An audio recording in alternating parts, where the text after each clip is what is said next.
Welcome back to our channel. అందరు ఎలా ఉన్నారు, బాగున్నారా? ఈరోజు మరొక మంచి వీడియోతో మీ ముందుకు వచ్చేసాయండి. ఈ మధ్యకాలంలో పొల్యూషన్ ఎక్కువ అవ్వడం వల్ల ఫేస్ అనేది డల్గా ఉండడం, బ్లాక్గా అయిపోవడం, మంగు మచ్చలు రావడం, పింపుల్స్ మచ్చలు పోకపోవడం, ఇలా ఒక్కటి కాదండి, ప్రతి సమస్యకు ఈ సబ్బుని ఒక్క వారం రోజులు వాడి చూడండి, తేడా అనేది మీకే తెలుస్తుంది. అంత బాగా వర్క్ అవుతుందన్నమాట. మరి ఇంకెందుకు ఆలస్యం, ఇది ఎలా తయారు చేయాలో చూసేద్దాం. దానికన్నా ముందుగా మన ఛానల్ని ఫస్ట్ టైం చూసిన వాళ్ళు సబ్స్క్రైబ్ చేయండి, అలాగే లైక్ చేసి కామెంట్ చేయండి. మరి ఈ సబ్బుని ఎలా తయారు చేయాలో చూసేద్దాం పదండి. చాలా ఈజీగా చేసేసుకోవచ్చు. ముందుగా ఒక 4 స్పూన్ల వరకు బియ్యాన్ని తీసుకోండి. రేషన్ బియ్యం అయినా పర్వాలేదు, లేదంటే మనం ఇంట్లో రైస్ చేసుకునే రైస్ అయినా పర్వాలేదు. మంచిగా వాష్ చేసేసుకోండి. వాష్ చేసిన తర్వాత ఒక కాటన్ క్లాత్ మీద మనం కడిగి పెట్టుకున్న బియ్యాన్ని దీనిపైన వేసేసేయండి. ఈ వాటర్కి చక్కగా అవి ఇంకిపోయి బాగా ఆరిపోవాలన్నమాట. ఒక అరగంట గంట పాటు వదిలేసేయండి. అలా వదిలేసారనుకోండి, బియ్యం అనేది ఇలా పొడి పొడిగా ఆరిపోతాయి. బియ్యం అనేది ఆరిపోయిన తర్వాత ఇప్పుడు వీటిని మనం మిక్సీ జార్లోకి తీసుకొని మంచిగా మిక్సీ పట్టుకోవాలన్నమాట. మనము మిక్సీ పట్టినప్పుడు చాలా మెత్తగా మిక్సీ పట్టాలండి. ఇలా మిక్సీ పట్టిన బియ్యం పొడిని మనము ఒక స్ట్రైనర్లో తీసుకొని చక్కగా జల్లిచ్చేసేయండి. మనకి కింద మెత్తగా ఉన్నటువంటి పౌడర్ మాత్రమే రావాలి, గర్గర్గా లేకుండా మిక్సీ అనేది చక్కగా మెత్తగా పట్టేసి ఇలా జల్లెడ పట్టేసేయండి. అప్పుడు మనకి కింద సాఫ్ట్గా పిండి వచ్చేస్తుంది అనమాట, బియ్య పిండి. ఇవన్నీ చేసే బదులు బియ్య పిండే వాడచ్చు కదా అంటారా? కాదండి, ఇలాగే చేస్తేనే రిజల్ట్ అనేది బాగుంటుందన్నమాట. చూసారా, అలా బియ్యం పిండి మనం ఇంట్లో చేసుకున్నది ఉంటే వాడుకోండి, కానీ కొన్నది మాత్రం వద్దు. ఇలా పిండి చేసుకొని పక్కన పెట్టుకో. ఇప్పుడు 4 స్పూన్ల బియ్యానికి ఇంతవరకు ఒక చిన్న ముక్క అలోవెరా తీసుకోండి, ఫ్రెష్గా ఉన్నది. లేదు అంటే మీ దగ్గర జెల్ ఉంటే జెల్ అయినా ఒక 2 స్పూన్ల వరకు వేసుకోవచ్చు. ఇలా ఫ్రెష్గా దొరికితే ఇది చాలా బెటర్ అండి, మంచి రిజల్ట్ ఉంటుంది. ఏదైనా సరే మనం ఫ్రెష్గా వాడితే మంచి రిజల్ట్ ఉంటుంది అనమాట. మనము షాపుల్లో కొన్నదైతే అందులో కెమికల్స్ ఏమీ లేవన్నా కూడా మనకి ఇలా న్యాచురల్గా ఉన్నది మంచి రిజల్ట్ తొందరగా చూపిస్తుంది అనమాట. అలా మంచిగా పైన పీలంతా తీసేసుకొని లోపల ఉన్నటువంటి గుజ్జునంతా మిక్సీ జార్లో వేసుకొని దాన్ని చక్కగా ఏమాత్రం వాటర్ వేయకుండా మంచిగా మిక్సీ పట్టి పక్కన పెట్టేసుకోండి. ఇప్పుడు ఒక ఆలు తీసుకోండి, అంటే బియ్యం క్వాంటిటీని బట్టి తీసుకోవాలండి. నేను 4 స్పూన్లు తీసుకున్నాను కదా, దానికోసం ఒక బంగాళదుంప తీసుకున్నాను. లేదు మీరు ఎక్కువ వేస్తే 2 వరకు వేసుకోవాలి. పీల్ తీసుకున్న ఆలుగడ్డని ఇలా చక్కగా తురిమేసుకోండి. ఎంత మెత్తగా అయితే అంత మెత్త వరకు ఇలా తురిమేసి పక్కన పెట్టేసుకోండి. ఇప్పుడు నెక్స్ట్ ప్రాసెస్, ఒక బౌల్ తీసుకొని మనం ముందుగా మిక్సీ పట్టుకున్న బియ్య పిండిని, దాంతోపాటు అలోవెరా చేసుకున్నాం కదా, అలోవెరా జ్యూస్ని వేసుకోండి.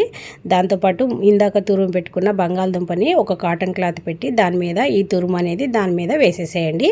వేసేసి గట్టిగా పిండేశారనుకోండి, ఆలులో ఉన్న రసం అంతా అందులో పడాలన్నమాట. మనం ఏ మాత్రం వాటర్ వాడొద్దండి. అలోవెరా జ్యూసు ఈ బంగాళదుంప నుంచి వచ్చిన వాటర్నే మనం వాడాలన్నమాట. చూడండి, అలా గట్టిగా పిండేశారనుకోండి చాలా వాటర్ వచ్చేస్తాయి. ఇప్పుడు ఇవన్నిటిని కలిసేలాగా ఒక స్పూన్ తీసుకొని చక్కగా వాటన్నిటిని కలిపేసేయండి. మీరు ఇదివరకు ఈ సోప్ ఎప్పుడైనా యూజ్ చేశారా? చేసిన వాళ్ళు ఉంటే కామెంట్ చేయండి, చేయని వాళ్ళు ఉంటే కంపల్సరీ ట్రై చేయండి. చాలా మంచి రిజల్ట్ ఉంటుందండి. ఫేస్ అనేది చాలా వెయిట్గా వస్తుంది. ఫేస్ మీద ఉన్న పింపుల్స్ కానీ మంగు మచ్చలు కానీ అన్నీ పోతాయి. డల్నెస్ అనేది మొత్తం పోయి మంచి గ్లో వస్తుందన్నమాట. కాబట్టి ఖచ్చితంగా ఒకసారి ట్రై చేసి చూడండి. ఇలా కలిపేసిన తర్వాత విటమిన్ ఈ ట్యాబ్లెట్స్ ఉంటాయి కదండి, అవి ఒక 3 వేసుకున్నాను. మళ్ళీ వాటిని కూడా మంచిగా కలిపేసి పక్కన పెట్టేసా. ఇది సోపు బేస్ అండి, మనకి ఆన్లైన్లో దొరుకుతుంది. ఇది 250 గ్రామ్స్ తీసుకున్నా నేను. తీసుకొని దాన్ని మంచిగా చిన్న చిన్న ముక్కలుగా కట్ చేసేసుకుంటున్నాను అనమాట. ఇది అన్ని మార్కెట్లో అవైలబుల్ ఉంటుంది, మనకు బయట కూడా దొరుకుతుంది. సోప్ బేస్ అంటే ఉంటుందన్నమాట. అమెజాన్లో కానీ మీషోలో కానీ అన్ని దగ్గరలో దొరికేస్తుంది కదా. ఇలా ఒకటి తెచ్చిపెట్టుకున్నారనుకోండి, మనకి అవసరమైనప్పుడల్లా ఇంట్లో మనమే రెడీ చేసేసుకోవచ్చు. ఇలా చిన్న ముక్కలుగా కట్ చేసుకొని ఒక గిన్నెలోకి వేసుకొని పక్కన పెట్టుకోండి.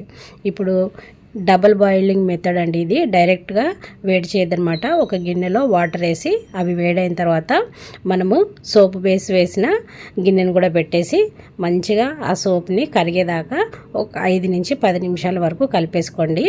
అది మొత్తం మెల్ట్ అయిపోవాలన్నమాట. సోప్ బేస్ అనేది బాగా మెల్ట్ అయిపోయేలాగా ఒకసారి అలా తిప్పేసుకోండి. ఇలా తిప్పుకున్న తర్వాత స్టవ్ ఆఫ్ చేసేసేయండి. ఆఫ్ చేసిన తర్వాత మనం ముందుగా మిక్స్ చేసి పెట్టుకున్నాం కదా బియ్యం పిండిది, అదంతా అందులో వేసేసేయండి. సోప్ మిక్స్లో వేసిన తర్వాత దీన్ని కూడా ఒక 2 నిమిషాలు అలా కలిపేసేయండి. ఇదంతా స్టవ్ ఆపేసి చేయండి. ఇలా చేసిన తర్వాత మీ దగ్గర రోజ్ వాటర్ ఉంటే రోజ్ వాటర్ కూడా వేసుకోవచ్చండి. ఇలా కలిపేసుకున్న తర్వాత ఇవి సోప్ మౌల్డ్స్ దొరుకుతాయి కదా మనకి, మంచిగా ఒకసారి బాగా కలిపేసి దాంట్లో మౌల్డ్స్లో వేసేసుకోండి. మీకు ఎన్ని కావాలంటే అన్నీ, ఫుల్గా వేయకుండా హాఫ్ వరకు వేసుకోండి. ఒకవేళ మీ దగ్గర ఈ మౌల్డ్స్ అనేది లేకపోతే ఏం పర్వాలేదండి, మన ఇంట్లో చిన్న చిన్న స్టీల్ గిన్నెలు ఉంటాయి కదా, వాటిలో అయినా వేసుకోవచ్చు. ఇందులో అయినా మీకు ఏది నచ్చితే దాంట్లో ఒక షేప్ వచ్చేలాగా వేసుకోండి.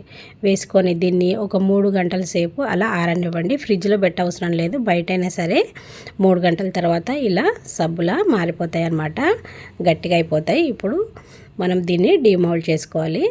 ఈ సోప్స్ ఒక్కసారి వాడి చూడండి, రిజల్ట్ అనేది మీకే తెలుస్తుంది. మనకి ఏదైనా న్యాచురల్గా వాడింది రిజల్ట్ అనేది మంచిగా ఉంటుందండి, ఎక్కువ రోజులు వస్తుంది. మనము తొందరగా రిజల్ట్ వచ్చినాయి తొందరగానే పోతుందన్నమాట. కొంచెం ఓపికగా చేసుకుంటే మనము మంచి రిజల్ట్ని చూస్తామన్నమాట. కాబట్టి ఈ సోప్స్ అందరూ ట్రై చేయండి.